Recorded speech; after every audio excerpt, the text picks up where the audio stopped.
Hello, everyone. Thank you for joining us for today's webinar. My name is Dr. Hilda Billups, and I currently serve as the director of the Webinars Committee for TACUSPA. We're pleased to change up the format for today's webinar just a bit.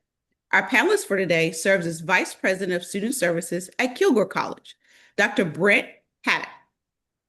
He has a wealth of knowledge about student affairs practice. Allow me to introduce our facilitator for today's webinar. Dr. Anthony Edwards supports TACUSPA as Director of Research and as a member of the Webinars Committee. Anthony serves as an assistant professor in the Department of Educational Leadership and Technology at Tarleton State University. Anthony's teaching assignments include higher education leadership, higher education student services, higher education finance, higher education policy and politics, higher education history, and the Comprehensive Community College. Dr. Edwards previously served as Director of Tarleton Online at Tarleton State University, a professor of biology at Panola College, senior vice president of talent at the Fort Worth Chamber of Commerce, and science department chair at Granbury High School. Dr. Edwards also served as a secondary science teacher in Fort Worth ISD and Huckabee ISD. Anthony's research agenda focuses on organizational change in higher education with respect to strategic planning, STEM education, higher education marketing, academic advising, and educational technology. Anthony has published manuscripts in the Journal of Higher Education Management and the HAPS Educator. In addition to chairing dissertation committees, Dr. Edwards supports student success as coordinator of the Higher Education Leadership Concentration of the Master of Education program in Educational Administration. We are very excited to have Dr. Edwards serve as our facilitator today and thankful to our panelists for his willingness to join us. I will now turn this webinar over to Dr. Edwards. Thank you, Dr. Billups. Dr. Brett Haduch brings more than 15 years of leadership experience in enrollment management and student support at community colleges across Texas. He currently serves as the Vice President of Student Services at Kilgore College. Prior to joining Kilgore College, Dr. Haduch also served as the inaugural Dean of Student Success at the online college at Houston City College, where he provided leadership for enrollment in student services, including admissions, advising, career and transfer services, counseling, tutoring, and student life. In that role, he oversaw strategic initiatives that were focused on increasing student enrollment, retention, and completion, while maintaining department budgets, as well as collaborating with senior leadership to advance goals for student success. Prior to his work in Houston, Dr. Haduch held progressively responsible student services leadership positions at institutions like Navarro College, Alvin College, and Collin College, where he directed counseling, enrollment support and compliance initiatives, accessibility services, and as well as ADA and Title IX coordination. He earned his Doctor of Philosophy in Higher Education from the University of North Texas, where he completed a community college leadership certificate. He holds master's degrees in addiction studies and community counseling and is also a licensed professional counselor in Texas. As Vice President of Student Services at Kilgore College, Dr. Haduch oversees programs and initiatives that are designed to support engagement, completion, and student success while strengthening services that promote holistic student success. Thank you for joining us today, Dr. Haduch. I am excited to be here, Dr. Edwards. Thank you so much for this opportunity. Oh, the opportunity is ours. Thank you so much.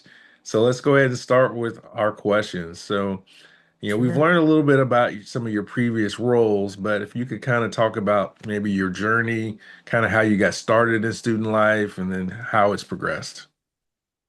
Yeah, I didn't take the easy route here, that's for sure. This is, yeah, this is actually my fourth career track. I started as a carpenter, working in the trades. From there, I stepped into retail management, and then, as you eloquently put, wasn't so eloquent, but got my master's degree in addiction studies and mental health counseling, and worked as a LPC in not-for-profit student services mostly, did some private practice work before finding the community college. And from there, it's been a great journey. I've been excited to be here. But while in higher education, I progressed through the leadership roles, starting as just a counselor out the door, working in disability services, campus leads, department, district leadership roles, dean of students, interim deans position, always kind of moving the envelope forward for our students and student success. So I've worked in a lot of the student facing services, done academic advising, VA certification, worked in career services kind of naturally as a counselor, filled those roles. I stayed out of the money offices. I didn't really have direct roles in financial aid and the business office, cashiers per se, but I've overseen financial aid, especially with VA certification. So all of the student-facing services are my home. It's probably where I plan to live for the rest of my career. Well, that makes sense. I'm going to deviate a little bit from the general script, but you talked a little bit about your background in, trades and carpentry. Obviously, community colleges, you have both the, sort of the trades that you would prepare folks for, as well as academic transfer to universities. But we're hearing a huge resurgence in the value of the trades. So, Mhm. how do you think maybe your background in a trade influences the way you support students at a community college? 100%. Um, I I will say I'm probably the biggest firm believer in the power of academic advising, pathway advising. I think that, me as kind of a trade person going into school, while I valued education and made it important, there's a lot of people that struggle in that environment. So I think finding a good advisor and finding and getting connected to that good process is paramount. It's really a matter of, I would say, make and break for some students. So I also think it's probably the biggest trend we have now with dual credit growing, with a lot of adults that have stopped out that need to come back for career upskilling, things like that. I think specifically dual credit students, they need engaged in that pathway. We've thrust higher education at them without really saying, this is where it can go. This is what you need to do. And, there's a lot of endorsement they get through the high school, but that doesn't always prepare them for the career field that they're going to or that their plan is. I meet with so many students that are looking for welding careers, automotive careers, the tech careers, and here they get this, associate's degree and they don't really plan to transfer. So are we putting them on the right path right from the start? I know my career swirled, so I think that's more reminiscent of our student today than ever before. No, I think you're right. I think, whether we're looking at, artificial intelligence and how that's reshaping the workforce, just also just, where the jobs are and what they're, what jobs are paying, it's changed a lot about how we have to do advising, how we have to, talk to people about career options. Right. Because we're seeing even people with, master's degrees, pivoting and getting into trades because, that's where there's opportunity. So, um, you also mentioned your background in counseling. So, and you talked about doing things, obviously like maybe behavioral counseling, but also academic advising. How do you see those two areas sort of connecting with each other? Um, we talk about student services work, and I think there's such a lead into mental health practice, student well-being. We talk about insecurities in food and housing. I think that background in counseling, just being able to see the holistic part of the student and knowing that they're here for education, but there's so much on their plate. How do they balance? And dealing with the stressors of life in and of themselves are challenging. So I'm not saying everybody in student services has to have a background in counseling. I would welcome it. But the reality is you have to have that mindset of how am I fully supporting the student through everything? And a lot of that is, just in knowing how to move them forward. They're struggling to balance class with a job and raising kids. So, maybe a full-time load is not important to you. Maybe six. Six qualifies you for financial aid. So I think some of that's just in the awareness of student services in general. I don't just live in my advisor box. I don't just live in financial aid. I have to holistically kind of see where the student is and what's going to be most valuable for them to navigate this environment. Everybody's like, okay, complete your degree, take 15 credit hours a semester and get it done. And, great, that works for me milestone wise. I'm hitting my milestones in Texas and I'm moving the student through as fast as I can. But sometimes that's where our student then stops out because they're overwhelmed. You bring up a good point because I mean obviously particularly in the policy environment in Texas, we've got House Bill 8, and so it kind of created some milestones for tracking, right? And so for those that maybe are on the 4-year side, could you talk a little bit about some of that and maybe how even though you're in student affairs or student life, I would imagine there's still some pieces of House Bill 8 that impact the work that you do. Oh, yeah, 100%. I think the House Bill 8, the milestone, the accountability initiatives in the state of Texas are going to impact us across the board. I just went to a pathway conference where Dr. Rosser was actually talking about credit loss. I mean, there's a lot of students that we talked about dual credit, a lot of students that leave the dual credit environment that transfer to the university that lose up to 12, 15 credit hours of classes that they've taken. Why is that possible? Students that leave the community college and transfer to the university. We have to make sure we're working in partnership. We're a small little East Texas area. We don't have a lot of universities, and so we work really well with our universities to make sure that the classes they take at this level, transfer that so that 2+2 agreement is really flushed out Mhm. in a way that it's going to be intentional for our students to progress and not lose credits or not get stalled or run into barriers and hurdles that they have to overcome. I think one of the other things, kind of what you had mentioned before, is that healthy advising piece and kind of knowing that what that student needs to do and what that student needs to take. I mean, there's a big difference in the amount of traditional credit hours you're going to take as a transfer student versus a career and technical student. So you don't need to take everything. You need your basic reading, your basic math, some basic, gen ed type coursework to fulfill the requirements for that career and workforce degree. So how do we career ready them? How do we transfer ready them for the journey that they're going to want to be on and be able to navigate any change?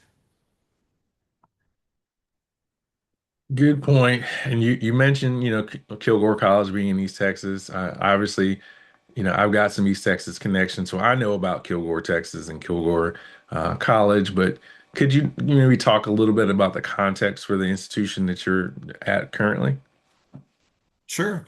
Kilgore College sits kind of in the heart of East Texas. We're along the same row as Navarro and Trinity and Panola.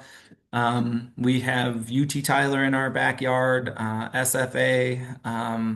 And so, the environment that we're in, both heavy leans towards some career and technical trade, but the idea of transfer. I mean, you have that mix, that good mix of students that want to I don't want to say transfer and leave, but to kind of find that better opportunity and move on, transfer to university, get something good, as well as build those career and technical trades that are so prevalent here in our community. Lineman program, fire, science, public services, oil and gas. There's a lot of machining and technical jobs that are out in this area that need fulfilling, and a lot of the students are interested in it. So how do we get them in front of that?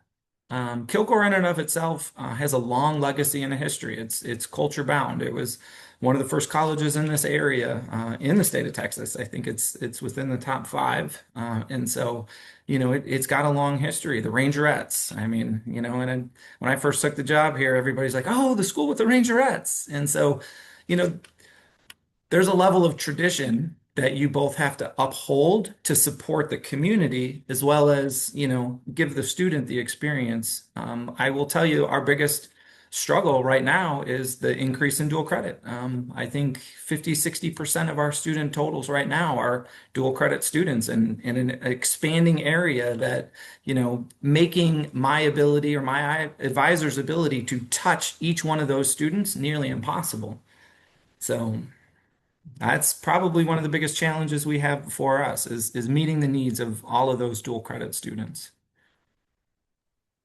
And that's a good point because the 4-year environment, I mean, some 4-year institutions are experimenting with dual credit, but is a bigger piece of the puzzle for community colleges. But so, in my mind, with dual credit, you have different stakeholders. You've got the high schools, you've got the parents, you got the students, um, and there's dynamics at each of those levels that you have to be thinking about, right? So, what are some of those things that you deal with, as far as dual credit or your institution deals with in those areas? Um, Kind of as I alluded to a little bit, there's the high school endorsement piece.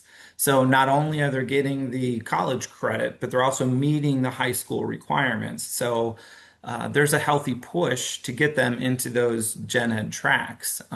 There's also a push to get them into some of the career and technical programs that they're running. A lot of high schools are picking up culinary arts programs and welding programs, health science-based programs, and so there's a push from them to drive into those programs as well. And so at the community college level, we're just trying to support those opportunities.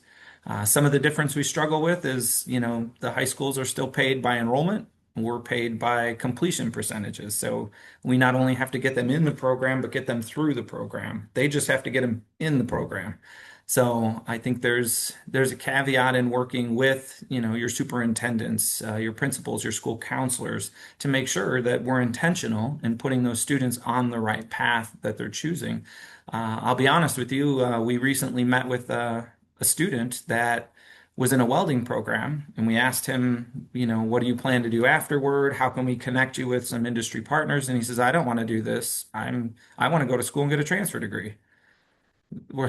So we leave the table. We're like, why was he in a welding program? And so some of that is parents' issues.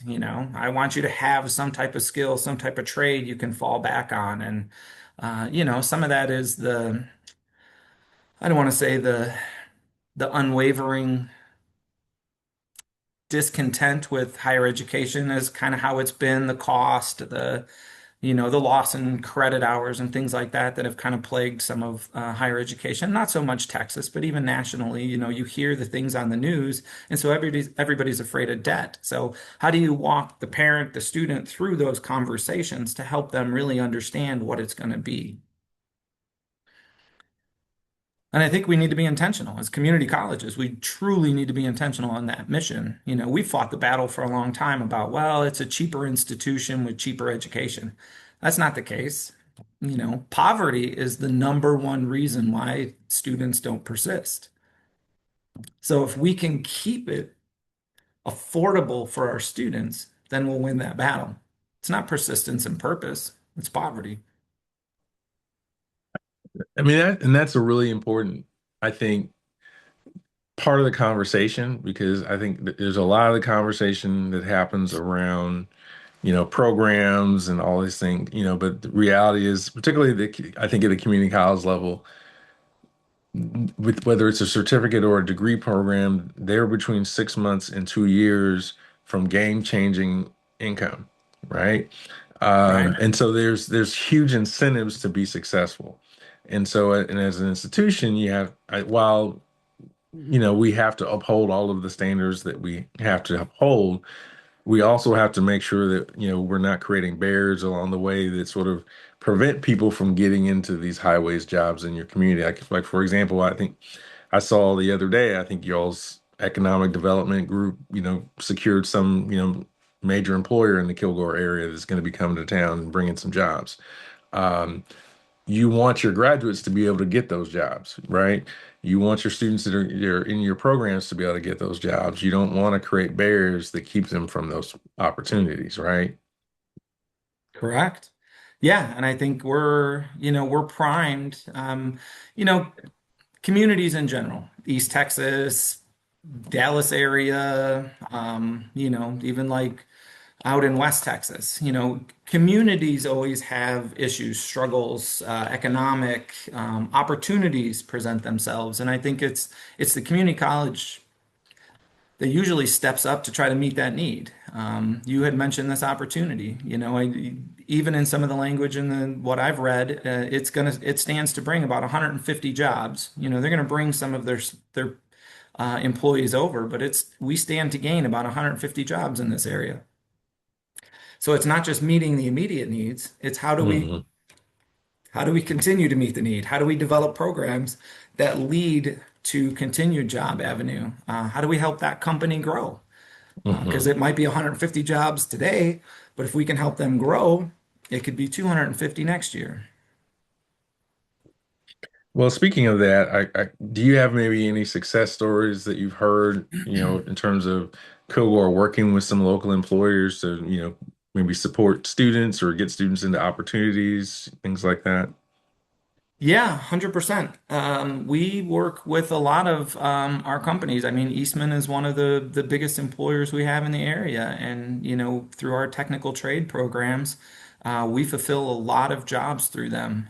We supply they prevent opportunities. SWEPCO, our electrical provider, is one of our biggest partners.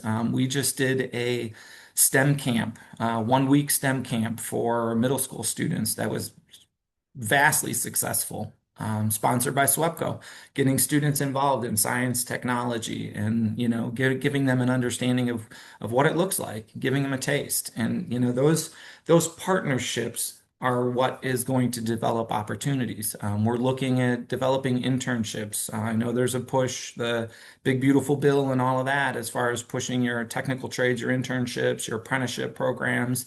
And so there's a really good focus. Our vice president of instruction is doing a fantastic job. We just expanded an automotive program for our dual credit students. We created a whole second class because the demand is high. The ask is there. We have companies looking for mechanics. So, what can we do to meet that need? Now that's interesting, and you bring up in that question, partnering with your VP of instruction. So obviously, at the VP level, you're part of a cabinet, and so you're partnering with other folks. As a leader, could you talk about, some of the lessons that you've learned in terms of partnering with other parts of the campus? Collaboration is everything. You really got to put yourself into I guess that kind of gets to the point of, once you become a leader, it's like I don't produce the results. He doesn't produce the results, but we lead people that produce the results. So we have the important job of making the relationship important. So I have a point to ensure that I have a good, close working relationship with my leadership team, with my president, with our community leaders, our other stakeholders that, are working to support our jobs and our students, even support us through donations and foundation. There's a good opportunity to be an individual that focuses on making the relationship work, not just for my team, but for collaboratively for the college. You're a representative everywhere you go. I go out into the community and I'm recognized for working at Kilgore. It is a small community. So, but each one of those interactions is an opportunity to create a relationship, a collaborative agreement with people, whether it's an industry or business leader and I'm at an event, or I'm running into a student at a grocery store that says, "Oh, hey, I took classes at Kilgore." So I think one of the most important skills as a leader is just recognizing that that collaborative working relationship is going to get you to the end goal that you want. We all want student success, student first, and so if there's an issue, a complaint that comes in through the academic side of the house, maybe that gets handled individually, but it may identify that there's other issues, studying issues, time issues. There should be a collaborative working relationship. The vice president and the dean should be able to work across the aisle to talk to student services and say, hey, the student complained because they didn't get the good grade that they want. But in the conversation, we recognize that there's some study skills deficits and things like that. We're referring the student to you. Now, also, I know that you all recently kind of had a change in the presidency at your institution. So I think that individual kind of had been on campus for a bit, but at the same time, obviously they're going into a permanent role. How do you how do you work with your president to sort of make sure that they understand what's going on in your scope of responsibility and what the needs and challenges are? Yes, and I think that comes in regular meetings, whether that's an executive leadership team and individual one-to-ones. I think those are important. We need to sit down. Our president did come from a legacy at Kilgore. She had many positions at the Kilgore College, worked her way up and through, served many different purposes there, from registrar's office to institutional research. And so, with her being tasked as the president now, I think she has a good understanding of the college, the expectations, the community, the stakeholders. And so, me coming in as vice president is just making her aware of the many little things that are going on, not to the point to burden her with the task, but to keep her on. Texas heat. We've had so many chiller issues recently with, the heat rolling through here. So, it's just letting her know that there's an issue with the chillers in case students complain, but at the same time, it's working with our facilities and our plant people to get that done, and then letting her know, hey, it's been taken care of. And again, in that relationship is, it's ever evolving. And so, how that relationship looks now should be molded and sculpted over time. You can't expect to step into a leadership team and everybody works, together at the same purpose, which again gets back to making that relationship important. How do you strengthen that relationship? Through communication, through consistent meetings, and being around them and helping them solve problems and bringing your heads together. I mean, sure, I can quickly make a decision and say, here, I fixed that for a student. But let's meet and talk about why it evolved to begin with, or at some point in time, let's sit down and say this was an evolving issue. It didn't just pop up overnight. Sure.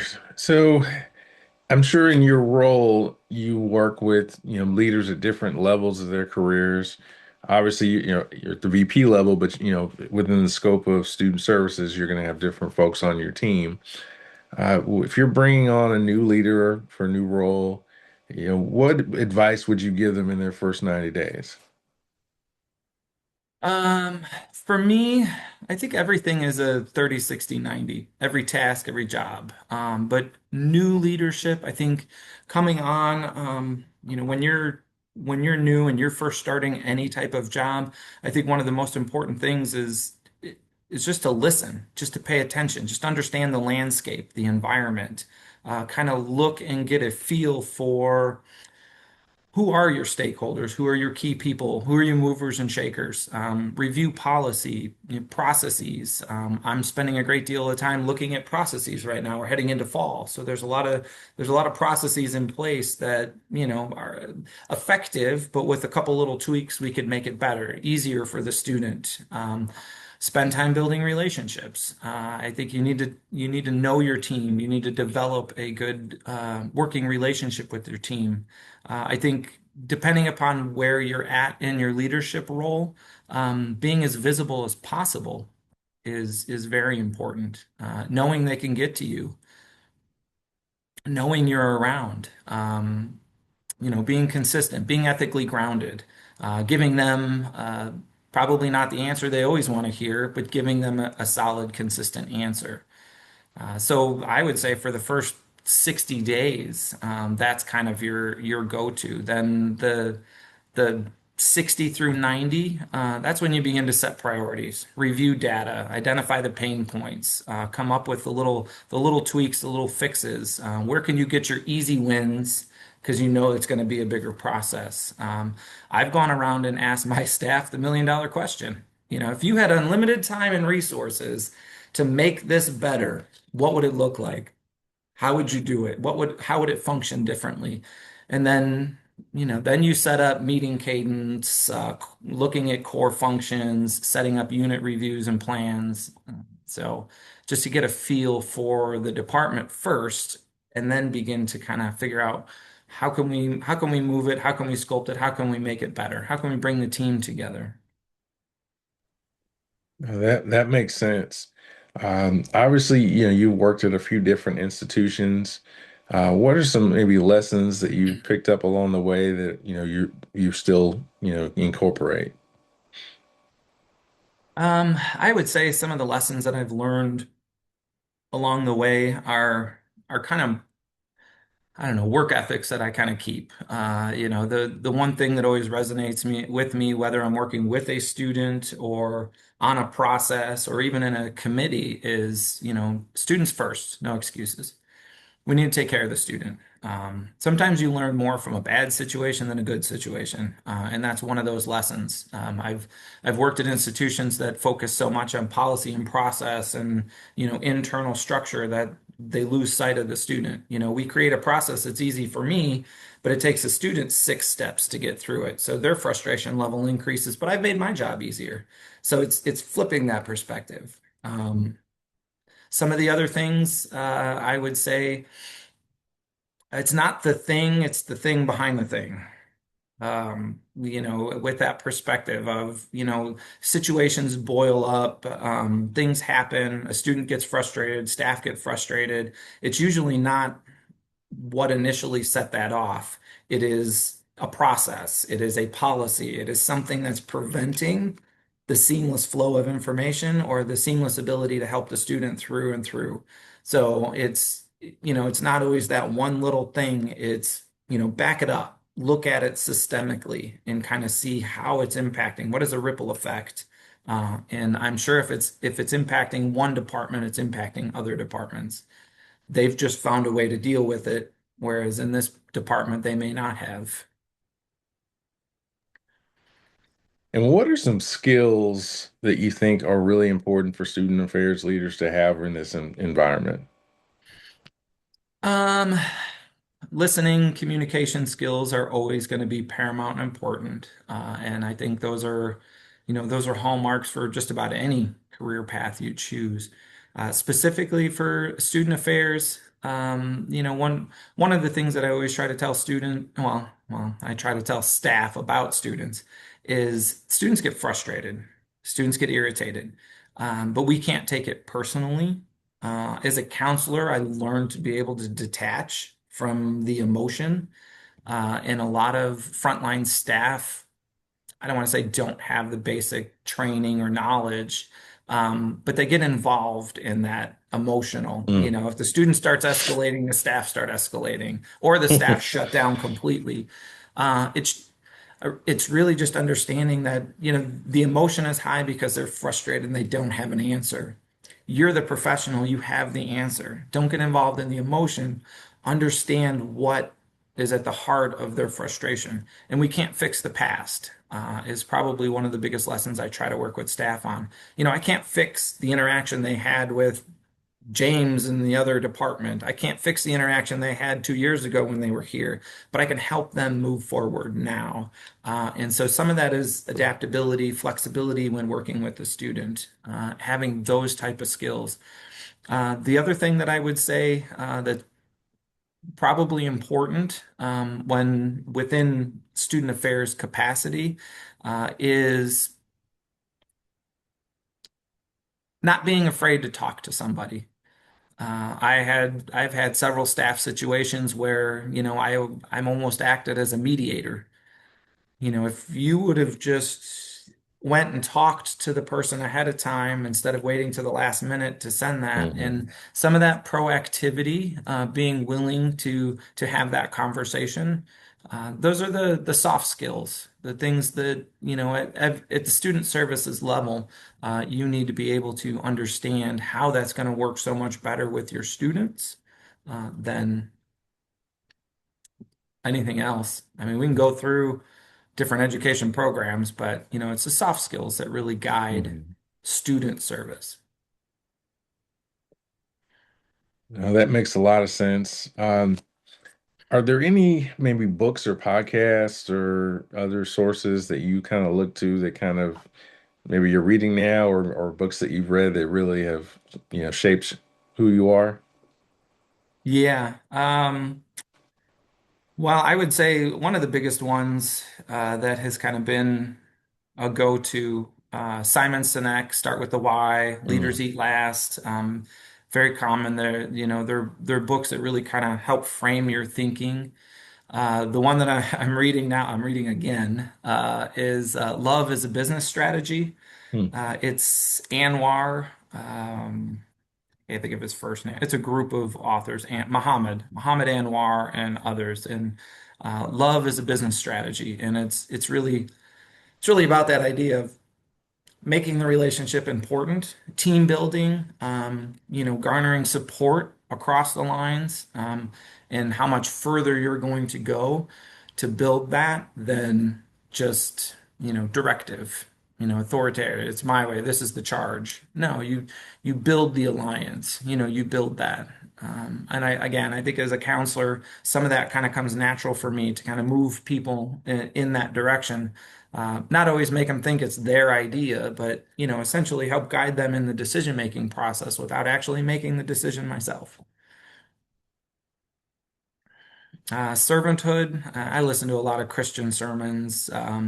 North Coast Church, Pastor Chris Brown has a lot of good. He just kind of goes verse by verse through the Bible. Dallas Social, Robert Madu is a really good person to follow and listen to. Okay. Now, in terms of where you obviously you kind of see where student affairs is now, but based on what you're seeing, where do you think it's headed?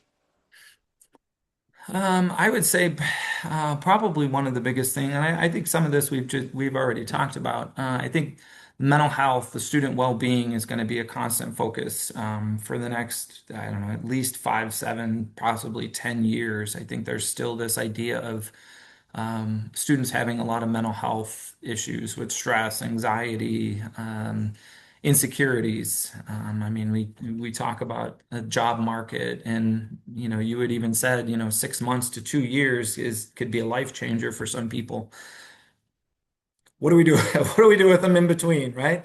So within that 6 months to 2 year period, when they're struggling to pay their rent, when they're struggling to get food on the table, how do we help them? How do we help them manage that environment? And I think that's definitely going to be something. So, I mean, I think as student services, we need to get in front of our students. We need to do needs assessments regularly. We need to do focus groups, support groups. Our counseling and our services staff, support staff can't be in offices. They need to be out in high traffic areas. We need to get in classrooms, get in front of them in ways in which, early alerts, retention-based programming can bring the two worlds together.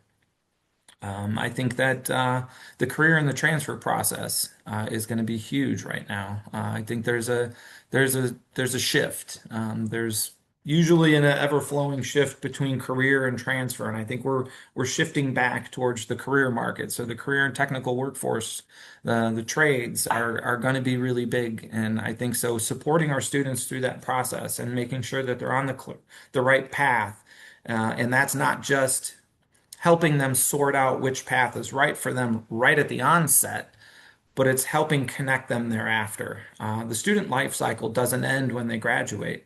They become alumni. They have to pay off student loans. They have to, figure out how to get a job. So apprenticeships, how do we connect them with employers? How do we put them on the right track financially to help pay off the student loans they may have incurred? So it doesn't end when they graduate. So that career process has to start before they're in school, maybe at the middle school level, dual credit, and then carry them all the way through the first 2 years at the minimum after they graduate.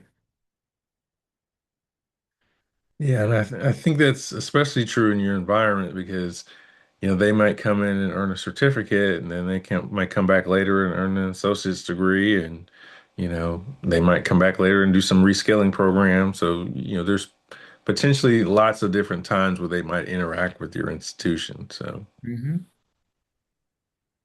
Yeah, I think we've got a good opportunity to connect with our students.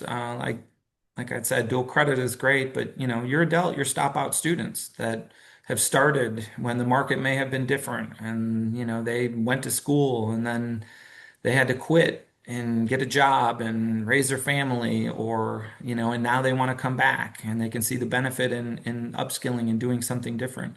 And how do we support them through that change? Change. You asked me what is a good skill? Change management. Having a mm. good understanding of change management is a fantastic skill for any student leader.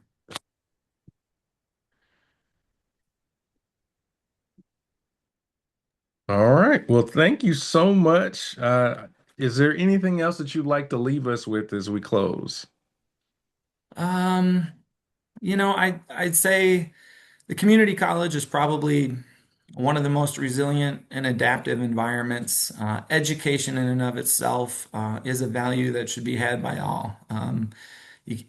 It'll never leave you. You can always grow and move it forward in a direction that's going to be serving. My career is a testament to that. I've cycled from workforce to higher education, and I think it's a testament to the fact of, education can provide at every level. So, as leaders, as individuals in higher education, how do we grab that student and put them on the path for now, but plan them for whatever future is going to behold them? And I think that's probably one of the most important tasks we have as leaders in education today. Well, thank you so much for joining us today for this important discussion, Dr. Haddock. Some of my takeaways were, growing importance of dual credit, trades, and also just kind of holistic student services and focus on mental health, focus on House Bill 8 and then the milestones for student success and completion, relationship between poverty and affordability in higher ed and how that's important for student success, partnering with employers and how that supports students. Collaboration is an important skill for leaders. Being able to lead up and keep your president informed, having a 30, 60, 90-day mindset, listening and learning the landscape as a new leader, being able to analyze processes and build relationships, importance of being visible, having a students first, no excuses mindset. Also remembering that it's not always the thing, it's the thing behind the thing, and making sure that you understand the root causes. Um, in terms of skills, listening, communication skills, being able to keep your cool if students get frustrated, adaptability and flexibility, not being afraid to talk to people, just overall soft skills and change management. Uh, Importance of focus groups and needs assessments to understand what students are experiencing. Growing focus again on mental health and career and transfer. Um, Books he recommended included Start With Why and Leaders Eat Last from Simon Sinek, as well as Lowe's of Business Strategy by Mohammed Anwar. So thank you again. And with that, I'm going to turn the presentation back over to Dr. Billups. Thank you for viewing this webinar. We'd like to thank Dr. Haddock again for sharing with us. Please check our YouTube channel for more webinars like this one, as well as recordings of our other webinar types. If you missed a webinar this year, we invite you to watch the recording. If you're interested in presenting, serving as a panelist for a future webinar Wednesday, or participating in a pre-recorded webinar, please consider completing the proposal form. The link will be included in the description for this video. Finally, the TACUSPA membership year runs from January to December. If you're not yet a member of TACUSPA, or if your institution does not yet have an institutional membership, we encourage you to join us. Thank you and have a great day.